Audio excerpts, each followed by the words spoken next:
ថ្ងៃនេះខ្ញុំសូមចែករំលែកមនុស្ស7ប្រភេទដែលយើងគួរនៅក្បែរ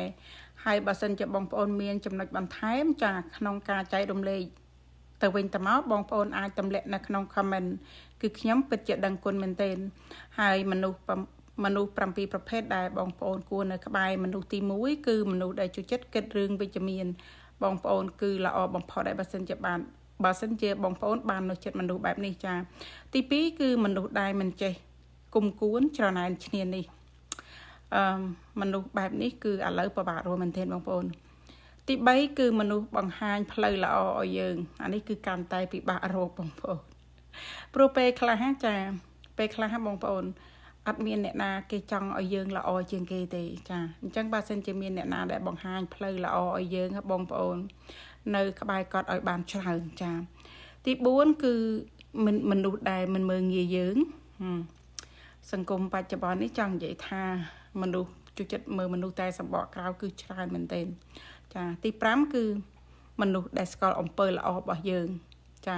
គេហៅថាយើងធ្វើល្អទៅគេធ្វើល្អមកហើយគេស្គាល់ថាអូយើងធ្វើបែបហ្នឹងល្អឬក៏គេដឹងថាអូយើងធ្វើអំពើល្អអញ្ចឹងគេស្គាល់គេដឹងចាអ្នកខ្លះទោះបីយើងធ្វើល្អយ៉ាងណាក៏គេមើលឃើញដែរចាទី6គឺមនុស្សដែលមានចិត្តមេត្តាសន្តោសពេលខ្លះបងប្អូនមនុស្សសម័យបច្ចុប្បន្នខ្ញុំអត់និយាយថាទូទៅទេបងប្អូនប៉ុន្តែមានមនុស្សមួយចំនួនណាពេលខ្លះគេហៅថាចិត្តជាទេវទត្តមាត់ជាទេវតាអញ្ចឹងវាអាចយើងពិបាកនៅក្នុងការស្គាល់ពិបាកនៅក្នុងការដឹងណាមនុស្សដែលមានចិត្តសន្តោសមេត្តាបងប្អូនហើយខ្ញុំឃើញច្រើនអូខេបងប្អូនអាចសង្កេតមើលខ្លួនឯងបានទៅហើយទី7អូបងប្អូនទី7គឺសំខាន់ប្រាគឺ the best តែម្ដងអានេះសម្រាប់ការគិតនិងការយល់របស់ខ្ញុំឯណាបងប្អូនចាមនុស្សដែលចេះចែករំលែកនិងលើកទឹកចិត្តបងប្អូនចា